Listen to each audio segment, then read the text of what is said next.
Hey everybody, it's ZM, and today I'm joined with HMK as we're going to discuss Tears of the Kingdom. With the game being 2 weeks away from release, the hype is real, and I want to ask some fans who are really looking forward to the game what their thoughts are about it before it's released. So, how are you feeling, HMK?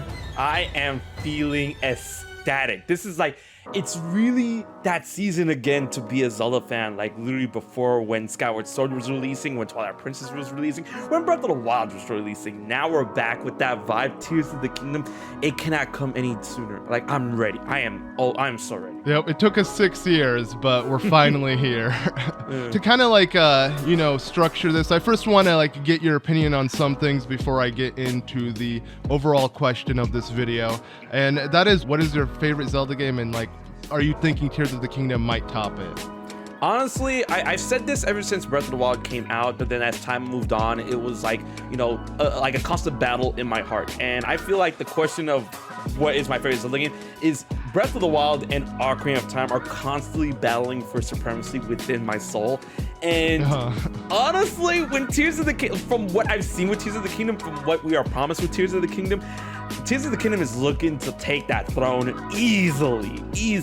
Like, Breath of the Wild was such a, pardon the pun, breath of fresh air, to the point where I'm like, okay, Breath of the Wild is ¡1 over Ocarina of Time, but then Ocarina of Time's like, hey, remember why you love me? And I'm like, I remember. And I think Tears of the Kingdom might take it if all the stars align. Yeah, Tears of the Kingdom's gonna take it. Okay, so I feel like Ocarina of Time is up there for you, maybe because of nostalgia. Like, would you say when it comes in terms of gameplay, would Breath of the Wild outdo Ocarina of Time, or do you feel like the old Zelda formula was better in gameplay as well, not just story? Because I know a lot of people think that Breath of the Wild really lacks in terms of story. Well, when it comes to the whole idea of nostalgia, I mean, I feel like a level of nostalgia is like, there, because I played Ocarina of Time when it first came out, and I constantly play it up until now. And Ocarina of Time is like that one game that you could say it's nostalgia, or you could say how good the game is. And I feel like Ocarina of Time, I could play anytime I want. I could play it front to back and never get tired of this game. And I feel that's like one of the reasons why Breath of the Wild and Ocarina of Time are constantly battling in my heart for like supremacy when it comes to the Zelda titles, is because they shine the brightest in their own avenues. Ocarina of Time, in my opinion, when it comes to all the Zelda games and video games in general, is just such an incredibly well-oiled machine in which all parts of it work extremely well, near perfection. Like, it was the right size of the world, it had the perfect cast of characters, the music was godlike, the combat was really fun, like everything in terms of presentation and all aspects, deriving from Ocarina of Time, going into every single seed that Legend of Zelda has gone through after that is just, it's from this game. So that's one thing, when it comes to either nostalgia or how I feel about it, that's one avenue for Breath of the Wild. Now, no, not Breath of the Wild, Ocarina of Time. Now for Breath of the Wild, this game did something that I've been wanting Zelda to do for the longest, and that is reinvent the formula. Give me, once again, a breath of fresh air. And it was such a gigantic game, an open air adventure in which the game isn't perfect. There's definitely a bunch of negatives when it comes to Breath of the Wild that are definitely warranted, right? But even then, despite, the negative aspects on what people like, the criticisms or whatever, the positives, the great things about Breath of the Wild shine so much brighter than anything that I feel could have been a detriment to that game, so much so that it's less than an afterthought. So like, it's two very different reasons why I feel these games are like on the top of my list, but at the same time, those connections between each other, and I feel that's where Tears of the Kingdom is going to come in and like take on everything, because I feel like it's going to do both of those parameters that I've set for myself. I can't speak for everyone, but those are the parameters I set for myself in terms of what makes a Zelda game so great and my favorite. Okay. And I can agree with you there. Ocarina of Time definitely holds up for how old of a game it is. I feel like if someone were to play it now, if you can look past the graphics, the gameplay itself and story is just as engaging as a game released today. So I definitely see where you're coming from. But when it does come to Breath of the Wild, and for me, that's why it's my favorite Zelda game, or game of all time, Breath of the Wild, that is. is because that game easily, anytime I boot it up, I'm having fun. It's just so easy to come back to. But when it comes to Tears of the Kingdom and you saying like it might give you kind of both feelings that with Ocarina of Time and Breath of the Wild, do you really feel like it's going to go back to any of the old Zelda formula? Like, I feel like this game is just going to further improve what Breath of the Wild gave us. And if it didn't give you, let's say, the dungeons or certain aspects that made Ocarina of Time special to you, do you still think it might end up being the best Zelda game out there? Or would that actually hinder your, excitement or, likeness towards it? Honestly, I don't think it will, because I mean, Breath of the Wild in itself is just like it was number one for quite a while, and it came really, really close after time goes on, only because my love for Ocarina of Time is so great, right? But for Tears of the Kingdom, like I don't like Nintendo would really. Here's how I think of it: Nintendo would really have to go out of their way for Tears of the Kingdom not to be better than Breath of the Wild on a grand scope of things, and for me personally, right? And I feel there's a lot of hints from what we've been seeing with all the pre-release footage and info that not only are they gonna expand on what made Breath of the Wild so great, but they're also going to incorporate a lot of things that weren't present in Breath of the Wild that people complained about, such as the idea of traditional dungeons, or traditional in the sense where they're not divine beasts and more structured dungeons in whatever capacity they can put it in the Breath of the Wild Tears of the Kingdom style, right? And also the idea of a more comprehensive story presentation. Ganondorf is back. Ganondorf, like, oh my goodness, right? That's already a big deal, right? Yeah. And yeah. I feel that when it comes to the incorporation of the Zonai, I feel that essence of how important the Zonai are in this game is going to, that essence tells me that there's going to be a lot of answered mysteries that were present within that of Breath of the Wild, and even before that, in which Tears of the Kingdom is truly going to wrap everything up story-wise. And then in that sense, it's also going to be its own game to give us a lot of revelations that belong to itself in itself. So, I like everything looking forward, everything looking back when it comes to, Ocarina of Time, Breath of the Wild, Tears of the Kingdom. Like, Nintendo is like success for me. Like, obviously it's not given to them on a silver platter because they built the game, right? But everything that's like aligning right now, like success personally to me, and the success on the grand scheme of things is like being served on them to the silver platter. Like I said before, they would have to go out of their way for them to fumble at the finish line, so to say. Yep. Okay. And see, I totally see where you're coming from, and I could kind of relate, because I guess we kind of look at the game in the same sort of lens. But you know what? Let's stop being, two grown men who, people say, oh, they're fanboys of Nintendo. They can't, say anything wrong. Okay, let's look at it in a critical sense. Do you think Nintendo has given, let's say, someone who isn't a Zelda fan or just, totally on the fence of actually picking up the game a reason to get it? Because that, the DLC debate, while we do look at it as like a joke now and it's just haters, probably trying to get a rise out of things, just calling it DLC. Do you see like that argument, or do you see like where people could be coming from in the sense of like maybe this game isn't enough? Because at the end of the day, it is reusing Hyrule as the base map. Yeah, they're adding so much vertically from the sky to down below, but is it enough? Do you think, like, just looking at it from, again, an outside point of view, that you can see where, people might be coming from? Okay, so from an outside point of view, like Zelda fan, unincorporated, let me rip that big part of my soul out for this answer. Yeah. Honestly, up until the last two trailers, I could get it. I could definitely get it. That argument, $70, but we didn't know it was $7 back then. But DLC for, Breath of the Wild, just expanded, blah, blah, blah, all that stuff. Before the final two trailers, I could get it. I could entertain that argument, right? That the argument could be entertained. I'm like, okay, listen, I'm not gonna call you weird, names like, oh man, look at this Redead over here. Nah, I'm not gonna pointing you like that. I'm like, okay, it's warranted because we at that point in time we hadn't seen enough of the game for me to full-heartedly say that, like, okay, I see where you're getting from. But I mean, like, not only as a Zelda fan or a Nintendo fan or just someone that's an analyst of video games, I'm like, Nintendo would be out of their minds to, put out something that all these people are trying to say what Tears of the Kingdom is or was, right? So So what would have sold you? What would have sold you as a non-Nintendo fan? What happened in the most recent trailers? Is it specifically like Ganondorf and knowing there's more story, or like what exactly would be that key factor? It would be a couple of keys, and I mean, this could be cheating, like in saying a couple of keys, but honestly, we've known about the sky and the underground already before these last two trailers. Right? Yep. And these Which last sold two trailers, any Zelda fan, that is. It sold anyone who was already it sold a Zelda a fan, right? Of course. Yeah. But these last two trailers showed a real glimpse of the scope of what is above and below Hyrule, to the point where I'm like, okay, listen, like, if you want to say it's the same Hyrule map, whatever, right? Obviously, the surface is going to be changed now that we've seen, like, the last two trailers. The surface is going to be changed so much, but there is so much to be found within the sky and under the ground after these last two trailers, and I feel that should have sold, like, non-Zelda fans, like, in one sense of the thing.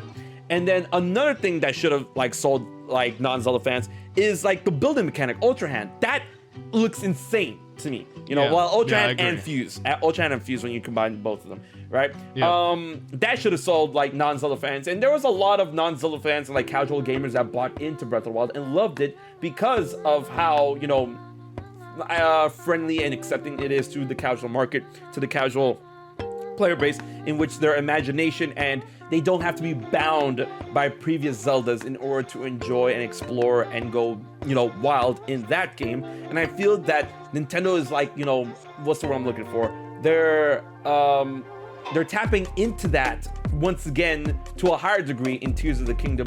And from the second to last trailer, the one where it showed off that you can finally build stuff, that I should have, like, really reeled in a lot of casual non-Zelda, non-Nintendo fans, to the point I'm like, oh, this is something I gotta keep my eye on. So definitely that. Yeah, 100%. I feel like if you are a fan of crafting or building or anything in a game, and you may not be a fan of any of the other aspects that are in Zelda games, that should be definitely a selling point for you, because it does look super creative, and I do feel like it's going to redefine how future adventure games and open worlds are going to look at games. Like, oh, let's use the environment as a, way to, solve things. Let's not just, like, only have the certain items on us. We can literally grab and alter things from, what we're interacting with as we explore, which, I do find really cool. But the way I see it is, like, this is a sequel, and it really seems like all they're trying to do with the sequel is fix what they could have done with Breath of the Wild. And that's why I feel like people have that argument of, like, it kind of just seems like more of the same, because it really is. It's more so like Nintendo learned from their mistakes and just learned from the success Breath of the Wild had, and are just trying to give us a more proper version, to the point where I feel like for people who play this game, they might not be able to come back to Breath of the Wild because of how limiting it will be compared to this new game. Right. And I definitely get that. For the most part, that's what I was thinking that Nintendo was going to do. Build off of Breath of the Wild success, build off that, what made it great, and then invite the next generation, invite the next set of people that really loved that game. And but as time went on, and with more and more trailers that we've seen and whatnot, obviously, like you said, it's also answering the complaints of Breath of the Wild when it comes to, what more traditional Zelda fans have been saying, when it comes to dungeons, when it comes to story presentation and whatnot. And then also the big argument about weapon breaking, which is being answered with Fuse. But, I feel Nintendo, like, for their approach to Tears of the Kingdom, I don't think it's, like, as simple as singled out to one certain perspective on what they're trying to accomplish with this game. And I've said this plenty of times before on, multiple streams, and then, like, in my own videos, where Tears of the Kingdom is really set up to be the ultimate Zelda game in a couple of different regards. Where if you loved Breath of the Wild, you're going to love Tears of the Kingdom. If you didn't like Breath of the Wild, Tears of the Kingdom is going to answer the complaints that you had about Breath of the Wild. And, plus, aside from those two things, it's also going to establish its own identity. in terms of building, in terms of fuse, in terms of everything we haven't seen yet. So for me, I think Nintendo's philosophy with Tears of the Kingdom, if one had to shine the brightest, is that it's just the next Zelda game. You know, obviously, for this being a direct sequel to Breath of the Wild, a lot of people are going to constantly call it that. We've called it Breath of the Wild 2 for how long now? But yeah, that's their fault. Yeah, it really is. It really is. But the Tears of the Kingdom, I feel like at the end of the day, that's like the number one thing Nintendo's looking at, where it's like, this is the next Zelda game. It is Breath of the Wild 2. It is Breath of the Wild, but for those that didn't like Breath of the Wild, but at the same time, Tears of the Kingdom is going to be its own thing. But at the same time, yeah, I agree with you in saying that, like, once you get your hands on Tears of the Kingdom, you probably won't be able to go back to Breath of the Wild. Yep. And I do agree with you there. It really does seem like Nintendo, outside of learning from their mistakes, it's just they're making the next Zelda game, and they already chose that path from straying away from the convention Zelda had given us and making this new direction that they're following with Breath of the Wild. So they're just going to continue on it, especially with it being a sequel. I feel like people keep forgetting, you know, sequel means like a continuation of the prequel, so it's like, I don't know why people are expecting so much more. And even if they didn't give us the Zelda elements that are missing from past Zelda games, I don't think it would be a bad thing, because again, this is a Breath of the Wild sequel, which already didn't have any of that. But okay, I don't want to see, that's the thing, I don't want to end up just agreeing with you, because then we'll just be like, it will feel like we're just fanboying. I want to play Ganon's advocate. Okay, so do you feel like they're completely trying to give us the next best thing, and it's not that they're just piggybacking off of the success of Breath of the Wild? Oh no, I never said that. No, I never said that. I know you're not saying that. Okay. I 100% say, I 100% think that Tears of the Kingdom is piggybacking off Breath of the Wild. That's what worked. You know, that's like, it's almost at 30 million units, right? That's what worked, right? But that, you know, that's, we can't, just because it worked and just because Nintendo's 100% piggybacking off that success and giving us more, but different, but more of Breath of the Wild, Tears of the Kingdom can still have its own identity. Like, both can be true. So that's what that's what I'm saying. Yeah, no, 100%. Isn't it their most successful single player game of all time? Like, I don't think they ever oversold or single player game. Single player. 'Cause I know Mario Kart 8 is probably like their most sold or something like that, right? I should have probably looked this up, but I do believe that. Yeah. But if it is, it does make sense in why they're trying to make more of the same and just expand on it. And like, I'm not really here to entertain the DLC argument, but like, if we really want to look into that, outside of already many games in the past that have kind of just expanded on their previous, I look at games like, bro, how do people have room to say anything about this when this game is going to give you 1,000 hours plus of gameplay, when no game really gives you that? And then you have games that come out yearly, like Call of Duty, you know, or what is it, like the sports games, you know, stuff like that, and they're like yearly releases, still full price, full everything. And I know there are people who complain about it, but those still sell really well, you know. Right. Yet somehow Nintendo completely going out of their way to redefine their most popular single player. Am I right? Did you get I got the information. So if we're gonna get technical, Super Mario Brothers is multiplayer. Pokemon Red and Blue is multiplayer. Wii Fit is multiplayer. Animal Crossing New Horizons is multiplayer. Mario Kart Wii is multiplayer. Wii Sports Resort is multiplayer. New Super Mario Bros. Is multiplayer. So technically, Breath of the Wild is their highest selling only single player game. Okay, wow. And that is you. So you just went down the list of their top 10. I went down the list of the top selling games of all time, and I just singled out all of Nintendo's. And all of those games, even though they're single player but have a multiplayer aspect, like Super Mario Brothers, technically will be the highest selling single player game, but I mean, you could do 2-player in that, right? Technically. And Super Mario Bros. Is at 58 million units. But then, like, you know, if I were to strip away all those games that have a multiplayer attachment to them, then it would be Breath of the Wild. Okay, yeah. And it makes sense. I mean, the Switch has kind of put, I feel like Nintendo was already, you know, mainstream. They're the big three, but like, I feel like it made Nintendo the top dogs after the Nintendo Switch. Like, there's no competition now. I mean, how many Switches do you own, right? Like, you probably own multiple ones. I own everyone. No one just owns one usually. I mean, I'm sure there are many. So but... my Zelda Switch OLED came in today, so I own 3 now. Damn. Okay, you know what? I do want to ask you about that, even though we kind of spoke briefly, out of the video about this. But so, what's your opinion about the OLED? Do you feel like people are buying it because they're just fans of Zelda, and it's not really worth it? It's just people want to just buy anything Zelda related that has Zelda slapped on it, or do you feel like it's really worth it? I mean, like, I think it's worth it only because, like, it's not that often that we get home consoles that are Zelda related. I mean, when it came to the 3DS, we had a bunch of 3DS and DS, and the game was a bunch of Zelda ones, right? But when it came to like home consoles, I mean, we had the Wii U, and then I still have that baby. Yeah, the GameCube. There was no really GameCube one because the silver one was bundled with the collector's edition, and it is like at the end of the day, it's like a Zelda fan buying Zelda stuff, and. I've seen a lot of people say that, like, oh, the design for the Tears of the Kingdom Switch OLED is ugly, but now that I have it in my hands and like looking at the controller scheme and whatnot, I dig it. I really do. At the end of the day, I love the the whole white and gold aspect, and I love the color green. My only issue with it is that I wish that the green was the right Joy-Con and the white was the left Joy-Con. I don't understand. Yeah, that's like my only issue with it. That's honestly why when the leak came out, I thought it was fake. I straight up said it looked like crap. Like I didn't think it was good at all.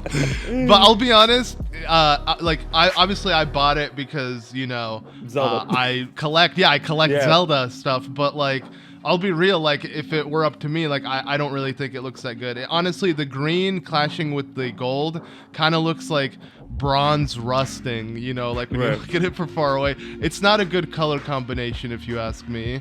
But I'm hoping. Here's the thing, though, because my main issue with that dock though is really nice. The dock is super nice. The dock is nice, but it's also reused because they made the Triforce Heroes 3DS with that exact same Triforce concept, and to me, it's just like sad because like. Really, like, I'll be honest. Okay, one thing that I guess I can say that I've noticed from Nintendo is their marketing strategy is a lot different. And I understand people say, okay, they're piggybacking off of Breath of the Wild, or because it's a sequel, why go all out? Why do what they did with Breath of the Wild? But when you look at it, it's like we have very little concept art that has been shown, like, promotional artwork that has been shown for Tears of the Kingdom. They're literally reusing the same Link and Zelda design for everything, and then they license it off to so many third-party companies of the same design, the box art, like the key artwork, and then the same Link and the same Zelda, and that's about it. And to me, I feel like, I don't know, like Nintendo's not nearly putting the same amount of effort as they did, even with just Breath of the Wild when it comes to promotional key artwork and just promotional things. What do you feel about that? Do you think it's just because it's a sequel it's not necessary, or am I just like kind of overthinking it? No. Just because the sequel is not necessary. That is like Nintendo. Here's the thing. I am so ready for the game comes out in less than 2 weeks, and it's so odd that we haven't seen an interview run with the creators, like with Mr. Aonuma and Mr. Fujibayashi or Mr. Miyamoto, right? And I'm just waiting for one of these news outlets to just ask them about that, where it's like, so what up with this promotion campaign? What happened to the marketing of this game? Because I mean, sure, like at the end of the day, near when the game comes out, where they finally show off all this stuff, like look, the OLEDs are selling out, the controllers are selling out, it's the highest pre-order thing in all of the markets right now. It's Zelda, and especially off the reliance of Breath of the Wild, it worked for the most part, but there's always going to be that burst in the beginning, right? What will allow this game to continue to sell after the launch is word of mouth and continued marketing and support, right? That's what helped Breath of the Wild. And I feel like, it was very odd for Nintendo to just like do that. I mean, of course, like people say, oh, it's Zelda, but like that's not enough to, I would say, really tap into where the money truly is at, and that's the casual market. And for the word to reach the casual market, you have to promote, you have to market, you have to do all that, so it's really weird that Nintendo's promotion campaign, and they know this, business 101, right? So it's really weird to see Nintendo utilize that type of strategy up until like release, because I mean, I'm sure we're gonna get more commercials, we're gonna get more stuff. I mean, we've seen big posters outside of Best Buy, big posters outside of GameStop now, and then the people are like, oh, using wow. the same promotional artwork though. I gotta point that out. I mean, like, you know, if it works, like, you know, like the least amount of money for the most amount of, like, you know, output, right? Right. So I will agree that the marketing has been incredibly odd, and I will continue to say, I will not, like I said it then and I'll say it now, right? Obviously, like, you know, people are saying a different tune now that the game is really, really selling and selling more, but I say this constantly all the time, like, of course there's gonna be a burst at launch, right? But it's about the continued sale that comes after that. Like, Breath of the Wild didn't start selling 25 million, 30 million units, you know, out of the gate. It's over 6 years, right? So if like Tears of the Kingdom wants to like replicate any of the and like a fraction or beyond those numbers, it's going to be a long burn, right? And we'll see how long that burn is when it comes to the word of mouth, the content that's created, and of course Nintendo's own marketing and promotion after that, which I'm sure is going to be consistent after the game launches. Yep. Do you think Tears of the Kingdom could amount to the same amount of sales, or do you think just because Breath of the Wild was essentially the console seller of the Switch because it was the only game outside of like what 1-2 Switch or something that you could get on the Switch, do you think it will have the same success of Breath of the Wild, or do you think it might not? I do think it will, because Breath of the Wild, it was like Breath of the Wild was that like evergreen game that like, okay, if you're gonna get a Switch, you're probably gonna have to pick this one up too, right? Back then, and then even continued up to this point where like, hey, new Switch buyers, hey, get Breath of the Wild. This is that game that everybody's been playing, everybody's been talking about. See what the hype is about, Breath of the Wild, you know, something like that, right? And now we're at the point where the install base of the Switch is insanely high. Everyone and their mamas have a Switch at this point, right? And that just helps Tears of the Kingdom's numbers, right? It's like, you know, the land is primed for the taking for Tears of the Kingdom. Everyone has a Switch, so now, like, you know, Tears of the Kingdom is poised more to reach that type of numbers than Breath of the Wild was back in the day, because people had to buy into the Switch, and they did, right? But now that everyone's bought into the Switch, now everyone can, like, you know, just grab a Tears of the Kingdom, like they have the console, we're ready to go, right? So I do feel that Tears of the Kingdom is going to reflect similar numbers to that of Breath of the Wild. Will it happen during the first year or two? Probably not. Like I said, it's gonna be a thing that's gonna happen over time. But will it reach those numbers at the end of the day? Yes, I think so. Yep. Do you think this will be the last Switch Zelda game until like the next console or the next iteration? Oh yeah. Okay. Yeah. Yeah, wait, I believe the Switch won't be able to handle. Last original. Like, oh, true. People still holding out hope for like Twilight Princess and Wind Waker HD. You know, the people still holding out hope. So yeah. Yep. Why do you think Nintendo, speaking of which, why do you think Nintendo hasn't ported those yet, but went out of their way to port Skyward Sword, Wind Waker, and Twilight Princess HD? Oh, because it was the odd man out. It didn't like we had to get Skyward Sword. Like that was like I feel that was the reason we just had to get it. You know? Yeah. Okay, I can see that for sure. I guess it was the last mainline Zelda game that hasn't gotten a remake of sorts, right? Because the other ones were on 3DS. So that's very true. If we were to get a remake, what do you think it would be like on the Switch? Do you think it would be another one like Link's Awakening, or do you think that was like a one and done thing? I definitely don't think it's a one and done thing, because Link's Awakening actually sold pretty well.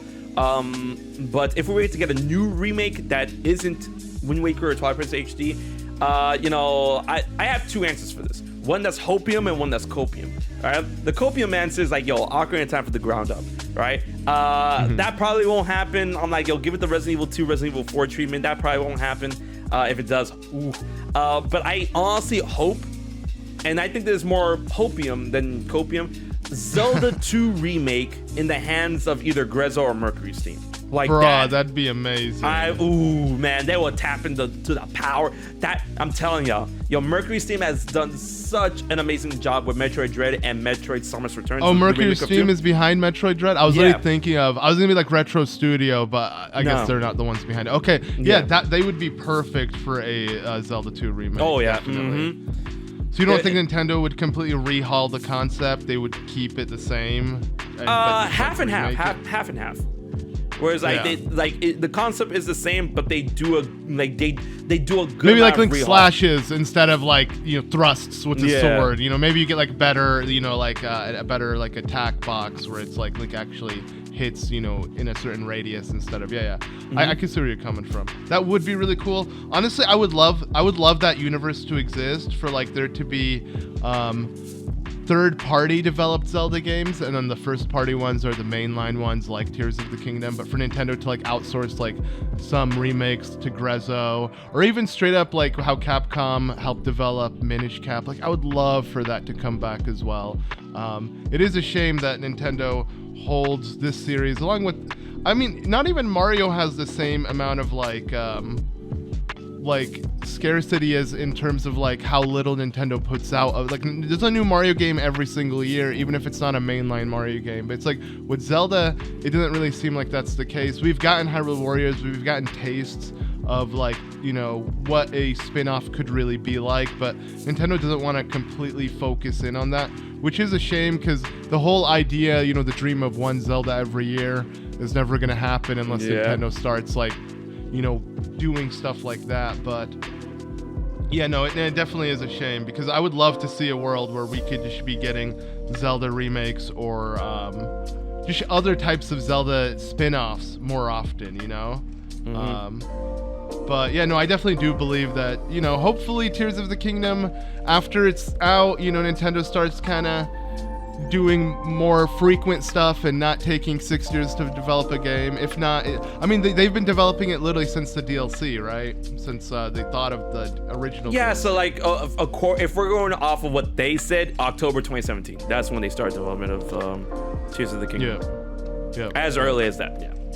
Yeah. So literally 6-year development, if not more. I'd say like the last thing I guess I could ask you is like, because I still want to focus on, again, that whole DLC debate, just in the sense, even though I got your answer and everything. So what would be your answer to people who bring up the argument of like, look at, in a good example, because it just came out, Future Redeemed, like the Xenoblade DLC, or like Skyrim, or like, I believe Witcher 3. I haven't really played much of it, but I know its DLC literally incorporated completely new areas, and they all have like almost an entire game's length of story in it. Definitely not Xenoblade. Xenoblade is like half a game, if not much shorter, but still, half of its own game, because the thing is like, that's not in the shortcut. Torna was like 26 hours. Exactly. Right? So what's your argument to that, if those exist? If they like, those, like Torna and Future Redeem, like I don't know if they're gonna be doing it for Future Redeem. I'm pretty sure they might end up doing that. But Torna was like, it was so big, like they released it as its own cartridge, right? True. And I'm like, yo, it was so big that like Nintendo's like, yo, this could be standalone. I mean, but if you bought the season pass, you got it at a discounted rate and downloaded straight to the app on Xenoblade 2, right? But when people say like things like DLC like that, like the word DLC is just so crazy in terms of like how broad it could be, right? We've had DLC that's like tiny. We've had DLC that's like whole other games, like Wine and Blood and Wine from The Witcher 3, that I keep hearing that's its own game. It truly is. And then we have Future Redeem, we have Torna, and then the Champion's Ballad and stuff. I feel the Champion's Ballad and the Master, the Trials or whatever in Breath of the Wild, that was very DLC in my opinion, where it's just like, okay, it's just there to supplement Breath of the Wild. It's a good addition, but it's nothing too crazy. Yeah. Xenoblade 2 Torna, that was crazy. Future Redeemed, crazy. Blood and Wine, crazy. So like, and in Tears of the Kingdom, the stuff that you're able to do in Tears of the Kingdom, like when people say, oh, it's just $70 DLC, I'm like, man, I don't know. Like something tells me you haven't seen the last trailer or the actual gameplay of the game, because I want for you to try to do the amount of stuff that is possible in Tears of the Kingdom and see how big that game is in terms of scope, and just like, try to shove that into Breath of the Wild. You probably won't be able to, because you don't know anything about game development. But yeah, so I feel that when people say that, oh, $70 DLC is like, listen, the concept started as DLC, which a lot of sequels start like, but to continue to call it at this point in time DLC, you're out of your mind.